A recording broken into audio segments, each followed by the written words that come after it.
Did you? I don't understand Goodwill. Well, Goodwill Games, I got it at one or the other. Let me find the intro here. Here we go.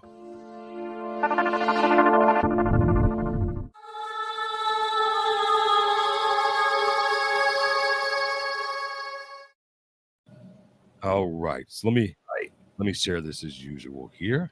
Getting off to a slow start. We were doing good on time, and then Tim really needs like an engineer to get up in his shop and help him out. Engineer or producer or something. Somebody to keep you straight. Right. Yeah. Tim's not too technically advanced, I guess you would say. I have my days. He's getting there though. He's getting there. Let me find the right share here. You're advanced, I guess you would say. I'm not advanced. I just know a little bit about a little bit. Not too many things there. Where in the world? I usually know enough just to get me in trouble. Just enough to really break it and confuse myself. Right. Oh man.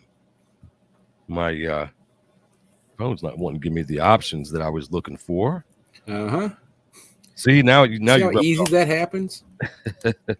Now you rubbed off on me now, so I'll figure that out here differently. But anyway, we are back on a nice. Is it officially spring yet?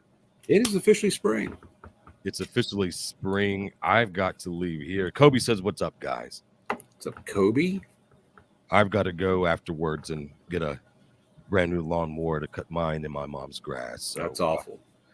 Well, I was making way with just a weed eater, and I got to tell you, I don't have the muscles that I once had, believe it or not, in this very slender frame. So, my parents tell me that the electrical lawnmowers are definitely the way to go. Yeah, definitely the way to go. I bought them one last year for their anniversary, and some anniversary gift. You've been married 50 years. Here's an electrical lawnmower, but they love it. So, yeah, I mean, if you've got a long enough cord, or but with the batteries, what you say? Yeah. This it holds two 20-volt batteries. Yeah, it's a beast.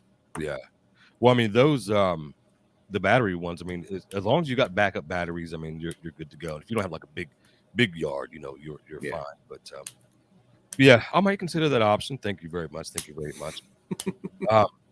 So we had some plans today, and it was kind of my fault. I mean, it didn't come to my brain until today. But we were going to do a little game of some Steelers trivia, and unfortunately, we were unable to get anyone to participate. Shame on you guys. I'm sure if there was a nice giveaway for some Backstreet Boys T-shirts or something. The only thing I can find Steelers in the store now is this wonderfully grotesque wreath. I mean, it's pretty bad. I mean, I wouldn't give this to my enemy, much less someone that won a contest. So.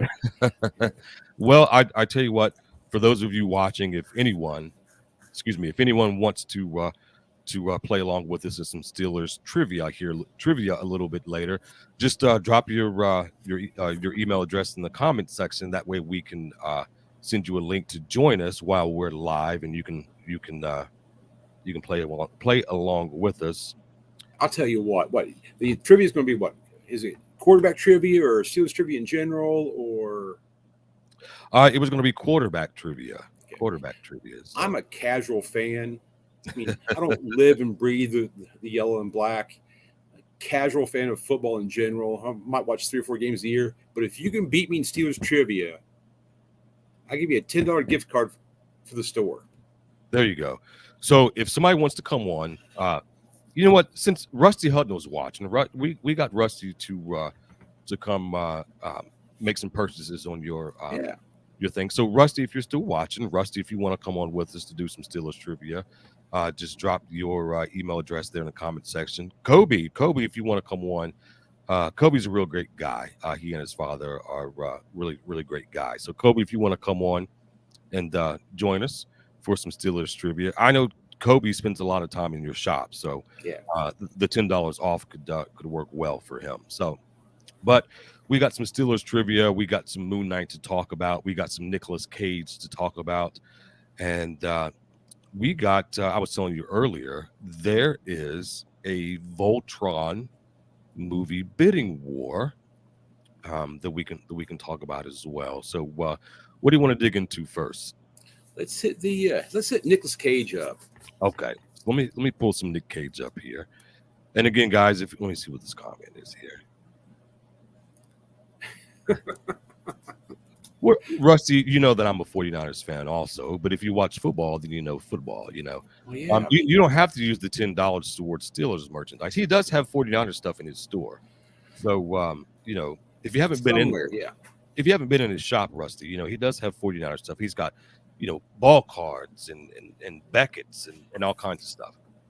I think Rusty was in last week picking stuff up. However, I wasn't here that day. I didn't get a chance to actually meet him yet. So, yeah, we've got some 49ers stuff in here. Yeah. I mean, if you participate, if you don't win, you don't. It's not like you lose anything. I mean, it's like the lottery. If you don't buy a ticket, don't complain about not winning it. So, Nicolas Cage. We all know Nicolas Cage. My first memory of Nicolas Cage would be Raising Arizona. That's my first memory of Nicolas Cage. And of course, in the 90s, he just soared to stardom. So, Tim, what's your first memory of Nicolas Cage? I'm trying to think here. Probably Raising Arizona as well. I mean, I know he was in some movies prior to that. Mm-hmm. But that's really the first time he really came to light as an actor, really, for me. Yeah, that's the one for me that really let me know, oh wow, this guy's really good.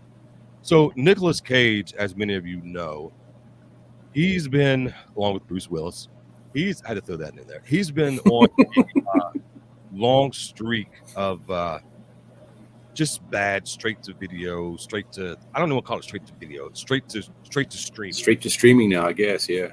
Yeah. And so, he, along with Bruce Willis, has just done a crap load of movies that are just straight to stream. And just the titles, just the picture, just the trailer, those three things alone, just one out of the three will make you say, I think I'm good here. So I know that Tim and I have kind of been going back and forth about, the reasons why, like him and Bruce Willis do these crappy movies. And, one thing I think you said came to mind, but just want a quick paycheck. But I think Nicolas Cage really had some trouble. I don't want to say Bruce Willis does as well. I honestly don't know, but it's possible. So I've got this. Let me find it here. Let me find old Nicolas Cage. I wonder if that's his real name. It is not his real name. It's not his real name. He's related to Francis Ford Coppola, and he chose Nicolas Cage so that people wouldn't be biased as to thinking he's part of the Coppola clan, or something along those lines. It might not be it exactly, but it's something along those lines. Well, a lot of times entertainers, especially if they are children to famous parents or a famous parent, a lot of times they'll go and do the best that they can for the longest that they can to not be associated with them so they can see if they can make it on their own. Yeah. Not that I'm a big fan or anything, but I know this was true for Enrique Iglesias. Like his father apparently in Latin America was like really huge. Julio? Yeah, I guess. But I think he went by another name, Enrique, in the beginning, and then he actually later on went by Enrique. But he went by Charles. It's possible he went by Charles. It's possible. I know. I only go by Melvin because I didn't want to make it with the help of my uncle Denzel Washington. So I go by Melvin, but my real name is. I was named after my uncle, Denzel Hercules Washington Crider. Uh-huh. So I go by Melvin, though. I go by Melvin. So here we go. So Nicolas Cage stands by his string of direct-to-video movies, which he admits he did for the paydays while chipping away at financial debts. The Oscar winner, 58, wow, I thought he was older, 58, opened up to GQ magazine about his career moves, particularly how he went from starring in blockbusters to churning out countless video-on-demand releases, explaining that he took the jobs to help pay off the debts. This is quote, the phone stopped ringing. It was like, what do you mean we're not going to do National Treasure 3? It's been 14 years. Why not? Well, Sorcerer's Apprentice didn't work, and Ghost Rider didn't really sell tickets, which kind of sucked because the first one was okay. And Drive Angry, that just came and went. I don't remember that. Wait. Drive Angry might be my favorite Nicolas Cage movie ever, actually. When was that recently? Was that like in the 90s? Or? That was in the 90s. That was between Ghost Rider 1 and Ghost Rider 2, probably 93 or 94. Mm-hmm. I remember I took my son and my nephew to go see it. They were probably 6 and 8 years old. Yeah. And there's a scene in it where he is with a lady for the evening, and these guys burst into the room to assassinate him. And he never skips a beat and manages to wipe out everyone in the room and continue with his nightly activities. That, you know what, that is those badass scenes never cease to amaze me. I mean, we were talking about it a while back about like Liam Neeson and you know, all these older guys just taking out like, you know, 10 dudes with just one. Remember the old 80s and 80s, like just the one punch to the neck, or, you know, and everybody would just drop and, you know, Mm-hmm. yeah. So yeah, I can tell you there will never be a John Wick moment in my life where I just take on like 30 dudes and just kill them all. No. So, but after the death of his father, August Coppola, Coppola, in 2009, Cage then took care of his mother, Joy, and experienced financial woes. I've got all these creditors and the IRS, and I'm spending $20,000 a month trying to keep my mother out of a mental institution, and I can't. It was just all happening at once, he recalled. So his mother died last year, and according to GQ, Cage completed paying off his debts about a year and a half ago. The movie star added that he was still interested in the movies he was making, even if they weren't destined for big screen box office success. Quote, when I was doing 4 movies a year back to back, I still had to find something in them to be able to give it my all. They didn't work, all of them. Some of them were terrific, like Mandy, don't remember that one, but some of them didn't work, he said. But I want to read this clear, but I never phoned it in. So I'm gonna say that one more time. But I never phoned it in. So if there was a misconception, it was that I was just doing it and not caring. He says I was caring. So there is your reason for Nicolas Cage, you know, doing all those movies and all those straight to video and straight to streaming and things like that. But since he admitted that, clearly Van Damme at one point was on that same level. Sure. I'd say Dolph Lundgren was on that same level as well, and until you know, the Expendables kind of brought him back. He's been in some commercials, did a few things here and there, Dolph Lundgren, but clearly Van Damme was on the same level. I don't know. Do you think Steven Seagal was financially in trouble, or he was just trying to make money? Period. I think he was just trying to make money. Period. I don't think he was ever like multi-million-dollar star. I mean, he might have been somewhat, but I don't think he was that on the level like it's like a Nick Cage or anybody like that. I think he was just always churning stuff out. I mean, hell, he became the sheriff of some small town, didn't he? Yeah. I mean, yeah. Did he do that for a reality show? Or did he do that for a paycheck? I mean, who knows? But yeah, I don't think Seagal ever made it to that level. Or if he would have, it would have put him on the Expendables cast somehow. You know what? I never even thought about that. He wasn't on the cast. No. Wow. Maybe I just don't like him. I don't know. It's very possible. I mean, you have everybody from Chuck Norris to, you know, Jet Li. Yeah. Everybody. And Jet Li was supposed to be done. So I was watching an interesting video on Nick Cage today. He was going on Reddit and reading questions, and he did like an edit Reddit live. He said, "Oh look, a lot of money to the Red Army." He might have, but he was reading doing a live edit Q&A session, and someone asked him if he had in fact bought a dinosaur skull, and he admitted to spending $150 million for Tyrannosaurus skeleton. And this was Cage or Seagal? This was Cage. Wow.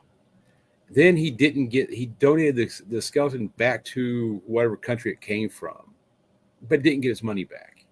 He returned it, but didn't get his money back. So he's out the skeleton and out the money. But I'd say he's made some poor financial decisions if he bought a dinosaur skeleton for $150 million. Yeah, it's just silly. I mean,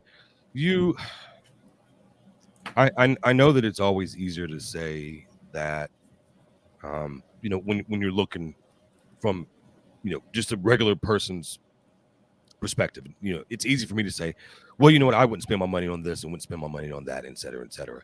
I probably would. But I don't know about like houses and things like that. I would probably have at least a handful of cars. It wouldn't be anything crazy, but I couldn't see myself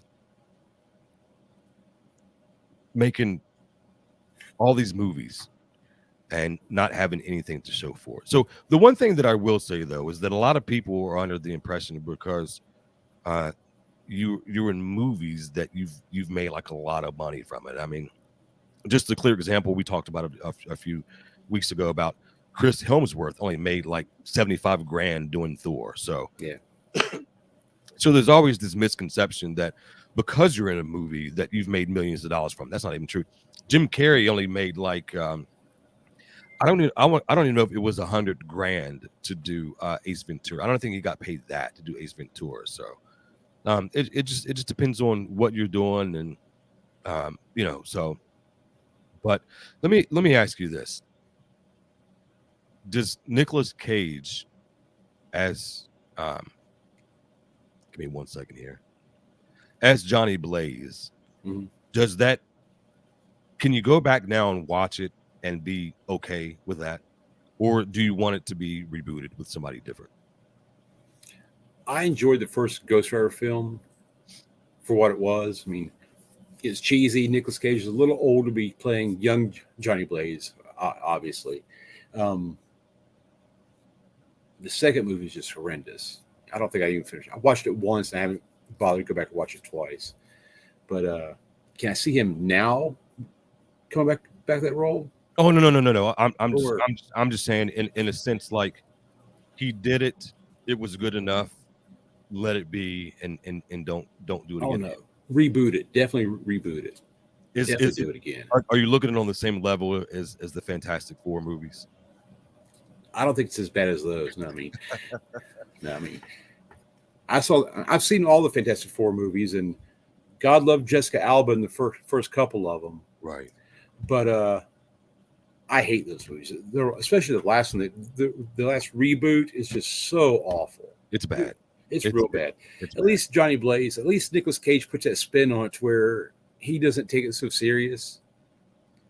I mean, and it's a great character. Ghost Rider is a fantastic character, and the Marvel Universe, people that love that character love that character. They love that universe, that mystic, I don't want to say demonology, but that scary side of the Marvel U. I think if they reboot that, it'll do really well. I don't know for certain. I haven't heard any rumors, but they're rebooting Blade. Yes, of course. Yeah. And I can definitely see them moving Ghost Rider into that Blade kind of world as well. Kind of like, well, Venom is not really dark, but it's not cartoonish. Is what I'm trying to say. All the Ghost Rider books kind of dealt with didn't deal with the occult straight on, but it kind of had it always in the background somewhat. And there's a certain group of people that love that kind of dark aspect of the show. They did bring Ghost Rider back for the Agents of S.H.I.E.L.D. show for a while, but they didn't use Johnny Blaze. They used one of the other characters that took up the helm. Instead of having a motorcycle, he had a muscle car. But I don't remember what character's name that is. And actually, one of the books we sold on the Wednesday night auction last night was the first appearance of, I don't know. It's a female Ghost Rider. I can't remember what her name is off the top of my head. I don't remember that one. But it just came out. Book came out last year sometime, and it's a hot book. It's getting hotter. I think cover price is $3.99. It's already hitting like $30-$40 in some markets. So, Jeremiah Thurman says Robbie Reyes. Robbie Reyes was the one on Agents of S.H.I.E.L.D., I believe. Mm-hmm. Let me see. I'll look that one up here a little bit.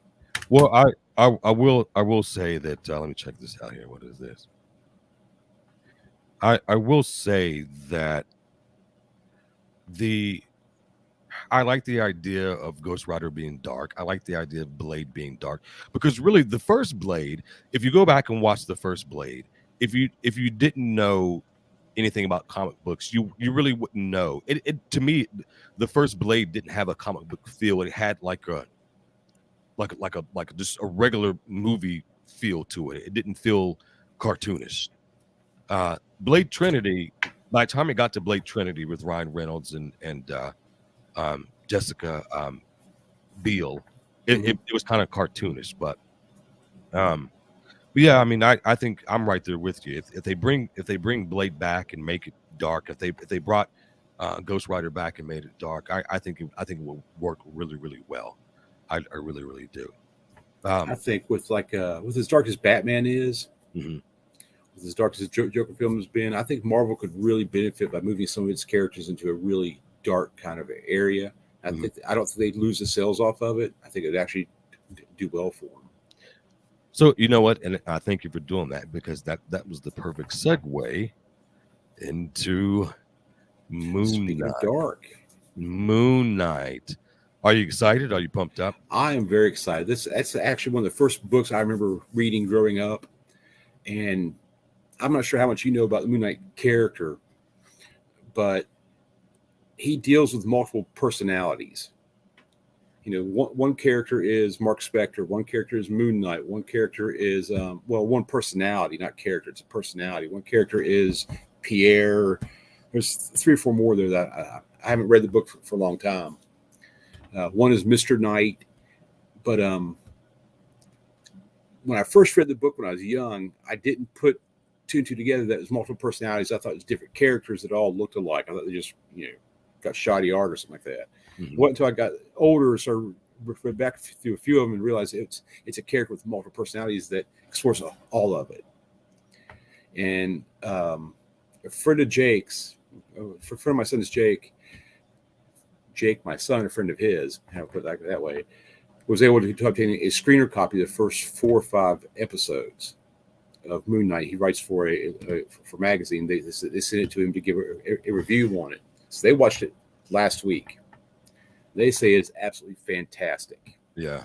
Dark. It deals with the multiple personality things on a level that no comic book film has really approached yet.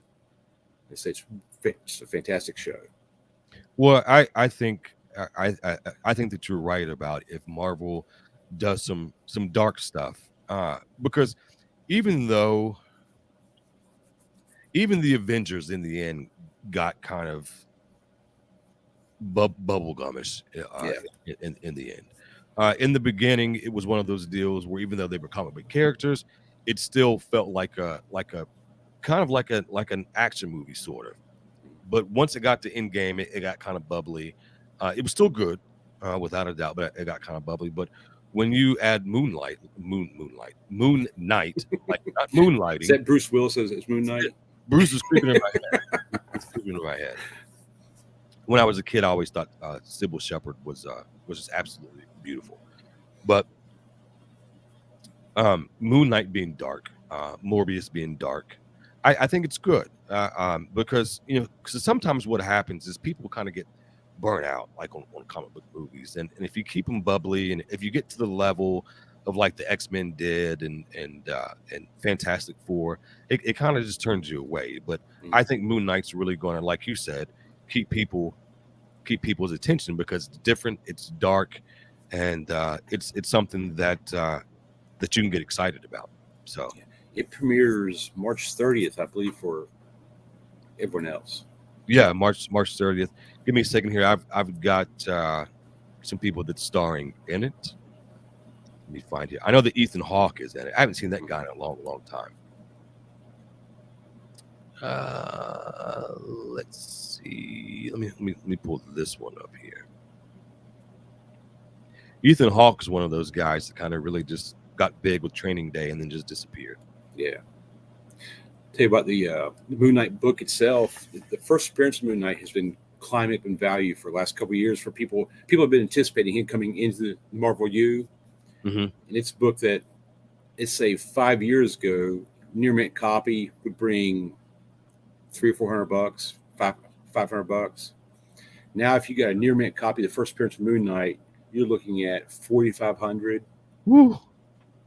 $4,000, $4,500. That book's it's taken off like a rocket.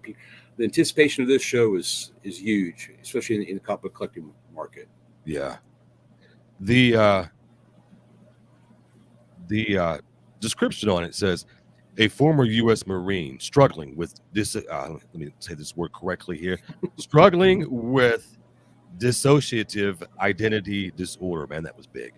Is granted the powers of an Egyptian moon god. But he soon finds out that these newfound powers can be both a blessing and a curse to his troubled life. Bum, bum, bum. Dun, dun, dun.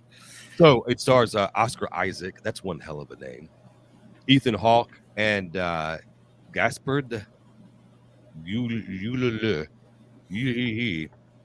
One of the stars just died in an accident right before the show premiered. Yeah, I remember that. That was, that's really sad, man. I mean, I think it was something freak, it was like a car. No, it was skiing or something like that. Skiing, I think, yeah. Yeah, some kind of. He did the Sonny Bono or something. Yeah, just really, really bad. But Moon Knight, March 30th, Disney Plus. Make sure you check it out. Once again, I want to tell you guys that. We were trying to do some Steelers trivia here. Tim is offering a $10 gift card to a store down there at $10. That's one more dollar than $9. That's right. One less than 11. One less than 11. $10 to a store. We get a couple people to participate with us, have some fun. If you want to play, just put your email address in the comment section, and I'll send you a link to come on with us. And we're going to have some Steelers trivia, and what we can do is we're going to play Name That Quarterback. If nobody else wants to participate, we'll just do it with Tim. We'll see. Again, Tim wanted to clarify that he is a Steelers fan, but he's a casual fan, and what he means by casual is that he works full time, double full time. Really, he literally is there 24 hours a day. So he's a casual fan by not by choice, but by I guess you would say what default, because you got a job. So, and it happens. It happens. I've been fortunate enough for a while to have Sundays off, so I can sit at home and watch the 49ers play every single Sunday. So not all of us are that lucky. But we also have. We're gonna give that a moment here. Marinate with that. So I was telling you yesterday, Tim. Might have been today. I'm not sure. There is a bidding war in the works. Let me pull this up here. Voltron. For Voltron, the rights to the Voltron movie. Let me pull this up. Who else in that? HBO Max, Netflix. Who else is bidding on that? Let me see here. Let me pull it up.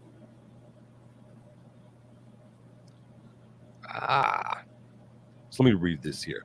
So, a live-action Voltron movie with Rawson Marshall Thurber to direct ignites bidding war. Here we go. So, a bidding war has erupted in Hollywood over Voltron, the mecha anime featuring a giant robot that has amassed a popular following worldwide. Rawson Marshall Thurber, the three names. You know what I mean? I mean, if I became famous, I mean, I'd pull the Robert Downey Jr. You know, I'd go by Melvin Crider Jr. I don't have a middle name, so I would have to do that anyway. But still, Rawson Marshall Thurber, the filmmaker behind the Netflix hit Red Notice, is attached to co-write and direct a Voltron live action feature, a hot package that has has gotten multiple offers. We'll just say it like that. Warner Brothers, Universal, and Amazon are among the 6 or 7 studios and streamers in the mix for the package, according to sources. Netflix, which was behind Red Notice and streamed the animated series Voltron, Legendary Defender, is not in the running. Oh, okay. Excuse me. The package hit the town about 2 weeks ago with pitches and teaser reel. Thurber came up with the story and will co-write the script with Ellen Shanman. Todd Lieberman and David Hoberman are on board to produce the Bob Koppler, the head of World Events Productions, the company that controls the Voltron property. It is unclear at this stage where the package will land, although sources say a deal could be wrapped by the end of the weekend. Voltron is based on the Japanese sci-fi series Beast King, Go Lion, and Kentao Derrugger 15. Let me say that again. Beast King, Go Lion, and Kentao Derrugger. Say that 3 times real fast. There you go. World Events edited and dubbed the series as a syndicated show, titling it Voltron, Defender of the Universe, that ran in the mid-1980s. The premise centered on 5 young pilots and a battalion named the Robot Lions, which are vehicles that join together to form a mega robot known as Voltron. We've never seen anything like that before. Go Power Rangers. Combiners. Yeah, we've never seen anything like that before. Does Voltron predate Power Rangers? Because I remember watching Voltron cartoons in the early 80s, long before I ever heard Power Rangers. I don't know. It predates it over here. Mm-hmm. I don't know about Japan because, all that stuff is Japanese anyway. So I would say that the Voltron, the Power Rangers came along after. Well, obviously on our side of the world it did, but Voltron was the mid 80s. I personally, I had a few Voltron things, but I always looked at it as a cheap version of Transformers. The same way. I think Voltron is out before. I think it was out before the Transformers. At least on this side of the ocean, it was out before Transformers.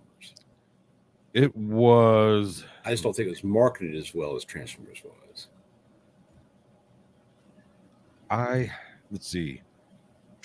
Without looking it up, I want to say Transformers came out in 84. About that, yeah. Yeah, Transformers, well, the toys anyway, came out in 84. Voltron may have been right, or either the year before that or the year after that, that Voltron came out. Another thing too that I really never got into, but I had 1 or 2 of them, was GoBots. But they were, to me, they were even.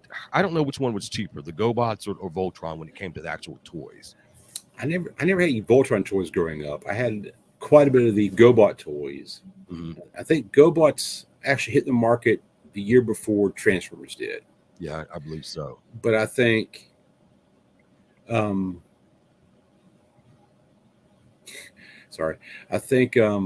Transformers had the better cartoon and the better marketing behind it. Mm-hmm. So it was able to actually pull ahead of the GoBot line. But, well, not to mention too that if I remember correctly, I think Marvel did their comics. Yes. So that kind of helped too, having Marvel do their comics. Transformers, the toys, the cartoons were better. The toys were better. They were better built. They looked better. They handled better. The GoBots, they were just real cheap. They really had a it just flimsy kind of feel too. Yeah, and they were smaller too. Yeah. So there wasn't much to them. Now, Voltron, I was watching a podcast on that today on YouTube, and the guy was he was worried that a live action Voltron, wouldn't translate well live action. He said, the Gundams work well as a cartoon. So I guess the suspension of belief in a cartoon is easier than it is in live action as far as movement goes. Mm-hmm. But the guy was really concerned with if they were able to pull that off, the giant Gundam, I guess, basically in a live action feel. I mean, Gotcha. Transformers pulls it off pretty well. Pacific Rim, I think, pulled it out moderately well.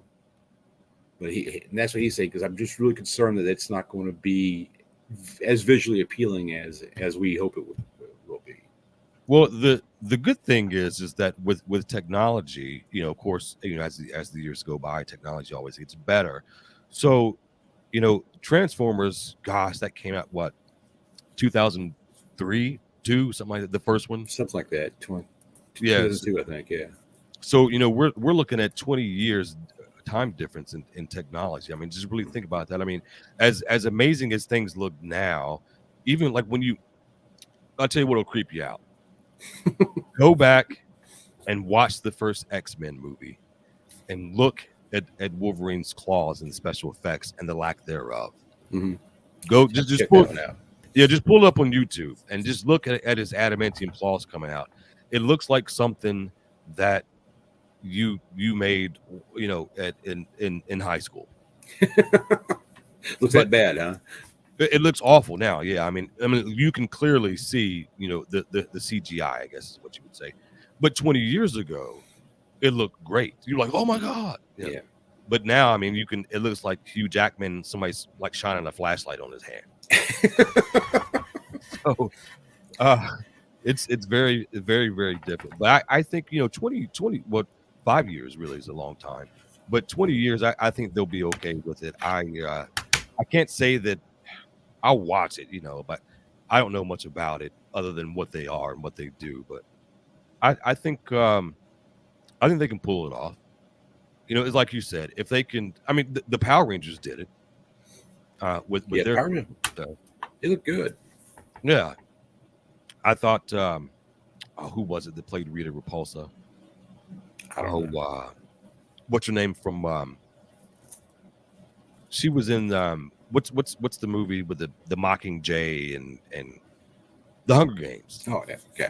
She was the lady that looked like she was from the 1500s, and she had the makeup on. And okay, she was from 40-Year-Old Virgin.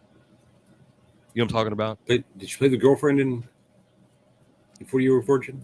No, not Catherine Keener. Okay. The girl that Steve Carell walks up to and he says, I hope you got a big trunk because I'm putting my bike in it. I haven't seen that for a while. I have to go watch out again. Oh man, I remember her. Elizabeth Banks is her name. Okay. Her name, yeah. She was Rita Repulsa in the Power Rangers movie that came out not long ago. So hold on, let me see what this comment is. Dakota, hey, what's going on, man? Is it Elizabeth Banks? Yeah, Elizabeth Banks was her name. Going crazy. I've never sat through a full episode of Power Rangers. I watched the last movie that came out because it looked kind of fun, but I have no connection to the Power Rangers whatsoever. What you should do that'll trip you out is I don't even know how I found it, but there's a clip on YouTube. It's actually from the show where the Power Rangers meet the Turtles, but it's the Turtles where one of them was the female one. Really? I don't mean that like I'm slamming. I'm just saying. Is it live action or? Yeah, it was live action. Really? Yeah, it was. Yeah, you can find it on YouTube. The Power Rangers meet the Ninja Turtles. It's really, really crazy. I don't know how I came across that one. There's a great show on, I think it's Disney Plus. It talks about the Marvel Universe in Japan. Mm-hmm.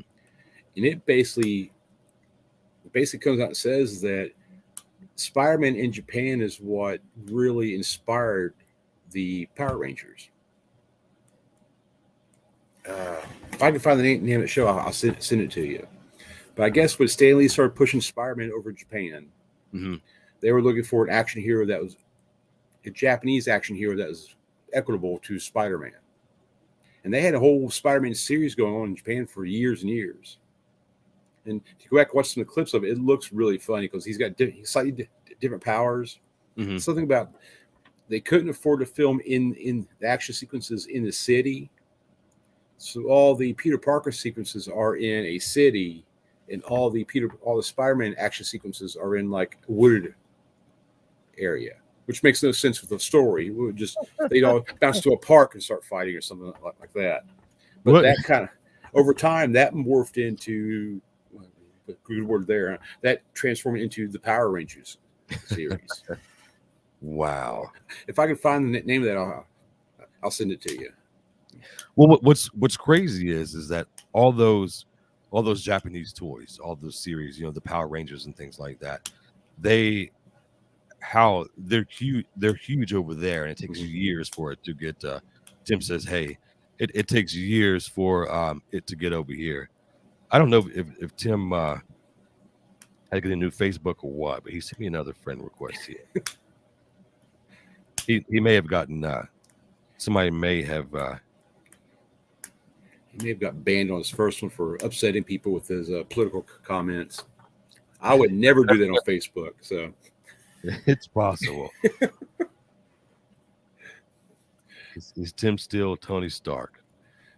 We're going to get into Tim's Steeler knowledge here. Uh-oh. Because Tim has his show. Is it at 8? Yeah, it's at 8. Okay. It's the Thrifty Thursday Facebook sale. It only goes from 8 o'clock to 9 o'clock tonight. I kind of ran out of time posting stuff, but there's a ton of great stuff on it tonight. Let me put that in there. Hold on, so I can reread it because I screw this up every week. 50 Thrifty. 50 Thrifty. 50 Thrifty 50. Oh, shit now. Thrifty Thursday. Why I made it such a tongue twister, I don't know. Thrifty Thursday. The Thrifty Thursday Facebook sale. There we go. Facebook sale. Here we go. Thrifty Thursday Facebook sale. Wow. Tim says he's here to correct people who are wrong. I don't have a political comment. I'm gonna lay the challenge down here. I don't think Tim can beat me in Steelers trivia. Well, you know what, Tim? Are you busy right now? You want to come on with us real quick to do some Steelers trivia, whether you're a fan or not. He's out there plugging the Monday. We have a new sale on Monday nights. Mm-hmm. The Sports Corner at Nitro Antique Mall, listing sports cards and sports memorabilia. Tim's heading that up. He's doing a little shameless plug at the bottom of the page there for it. We got about 35 items listed in this Monday, from sports cards to sports clothing. Mm-hmm. And some memorabilia thrown in there along with it. Ah, gotcha. Well, so this is what we're going to do. Yeah. I'm sorry, guy. I forgot that you were at work. It's okay. I can do it. I'm at work, but it's not busy. They won't care, Tim. Come on. So this is what we're going to do. We'll just roll with Tim and myself here. So what we're going to do here before let me plug his sale one more time. The Thrifty Thursday Facebook sale. And for those who don't know, Tim, what is all that? What's the word I'm looking for? Is it entail? What does it entail? We list out 5 items every 5 minutes from 8 o'clock to 9 o'clock this evening. Store merchandise that you might find anywhere within the store. It's antiques, toys, collectibles, common household goods. Items start with a low starting bid, and you reply what you're willing to pay. It's like a Facebook auction. Awesome. That is the Thrifty Thursday Facebook sale. Guys, if you don't follow it already, let me pull it up here. Hold on. Let me pull it up here. We have a banner. Let me see here. Is that a banner? Man, Third Floor Comics Facebook page. I thought I had a picture though. Let me pull this down here. Here we go. We got an overlay. There we go. That's third floor. Hmm? That's the third floor overlay, isn't it? Yeah. That's good. So if you don't follow the Facebook page already, you can check it out. Third Floor Comics and Collectibles on Facebook. he always has really fantastic stuff, things that you probably hadn't seen in years. The whole shop is incredible, by the way. But make sure you check out the Third Floor Comics and Collectibles on Facebook. Let me see. All right, so we're going to do this real quick so Tim can go and get ready for a sale. So what I'm going to do, I'm going to run through some quarterbacks. These are post quarterbacks, Pittsburgh quarterbacks, post Terry Bradshaw, and all of these QBs have started at least one game. Okay, are you ready? Sure, let's go. I'm gonna start you out with some easy ones real quick, Tim. Oh, Here we go. I'm already nervous. Here we go. Charlie Batch. There you go. There you go.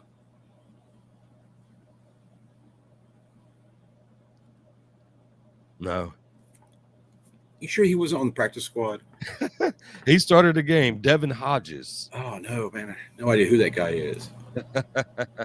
You probably don't know that this is an old one right here. This is post Terry Bradshaw. Oh, my God. No idea. David Woodley. No, man. You got to know this one here, Tim. Number 6. Hold on. We got a comment here. Maybe somebody beat you to it. Duck Hodges? No, not Duck Hodges. No. Nah, I give. It's not Maddox, is it? No, you said his name earlier. Bubby Brister. That's Brister? Yes.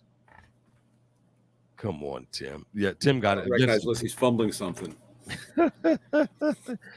Here we go. All right.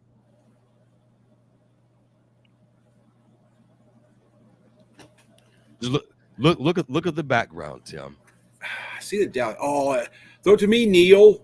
Neil O'Donnell. That is right, Neil O'Donnell. Me, Neil. Said Larry Brown. Maybe he got a nice paycheck for that. I'm sure he did. This is your savior. That's not Tommy. No, this is your post Roethlisberger savior. Oh, is that Randolph? Yes, Mason Rudolph. Yeah. Yeah. Jonathan Lockery, my old buddy, got that right. And Tim got that right. Here we go. Are you ready? That's Maddox, isn't it? No. No. Who is that? I'm going to keep saying Maddox in every one of them. Tim's going to keep going until he gets Tommy Maddox. That's right. I don't know who that is. I have to call him. I'm used to calling him Ray, but Jonathan Lockery. Do you have a guess? If I have no idea who that guy is. Oh, no, it is Mike Tomczak. That's Tomczak? Yes, Mike Tomczak.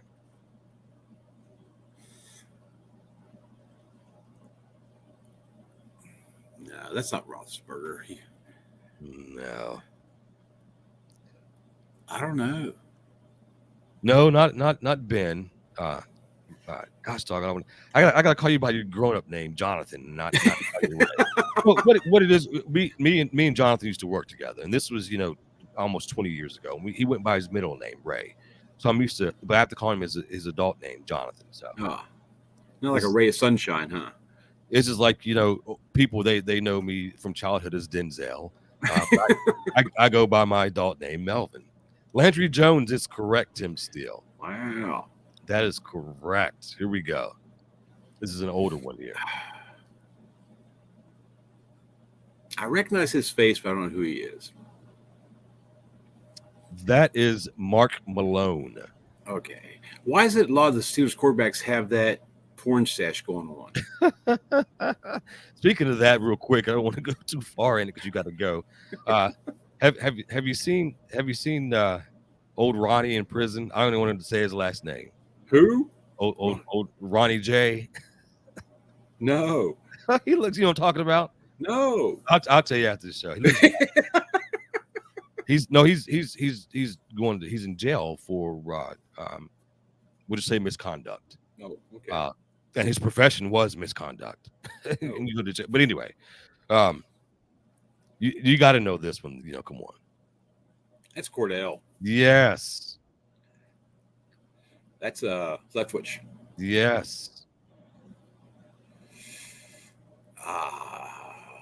don't Now know. he looks like Terry Bradshaw. He looks dazed and confused right there, though. It's possible.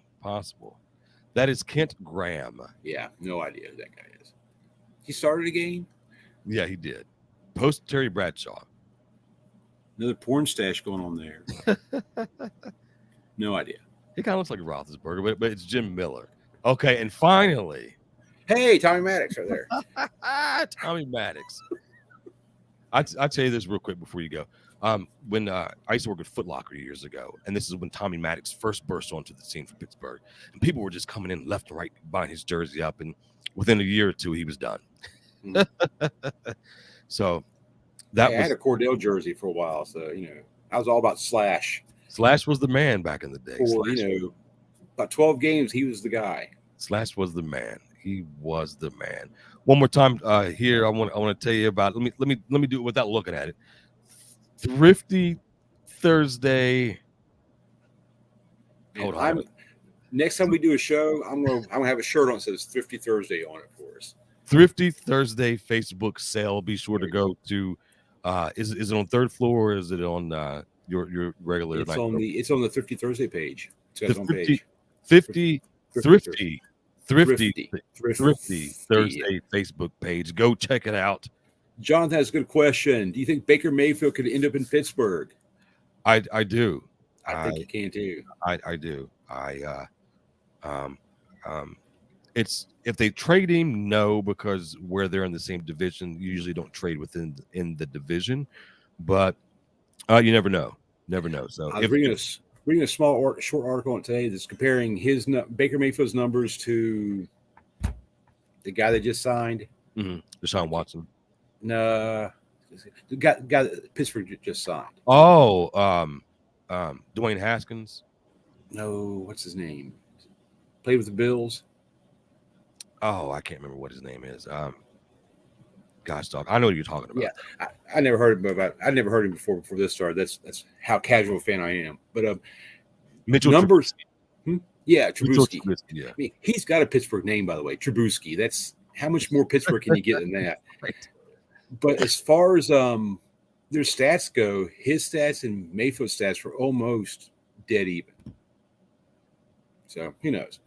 Mayfield's not bad. I mean, I'll just say quickly, so I know you got to go. It's just one of those things where he had all the tools to win, and he just came up short. Some of it was attributed to injuries. When you bring in big personalities like Odell Beckham Jr. and all these other guys, sometimes you don't have a quarterback that can handle all of that. And I think somewhere else he'll do better. I'm not saying Super Bowl, but I think he'll still be good somewhere else. So Thrifty Thursday sale. Thrifty Thursday sale. Go check it out. The Facebook page. Also go like the third floor comics and collectibles Facebook page. And Tim, you got anything else? Yeah, if you can see like right down there. Yeah, the shameless self-plug for the record sale this weekend. We were doing a sidewalk sale out the sidewalk today. I bought a big record collection that I don't really want. I picked out 4 or 5 records out of it I liked. The rest of it I don't really care for. I have a 25-cent record sale. That looks kind of cool. 25-cent record sale Saturday from 10 to 4 p.m. So come on out for that. 25-cent record. 25 cents. That's a full-size LP. Yes. Long play. And he has plenty of them. Plenty of Rick Astley records. Hey, don't make fun of Rick Astley. Astley. He's never going to give you up, Tim. No, he won't. All right. We'll see you guys in 2 weeks. Don't forget about Thrifty Thursday sale Facebook page. Thanks a lot, guys. We'll see you.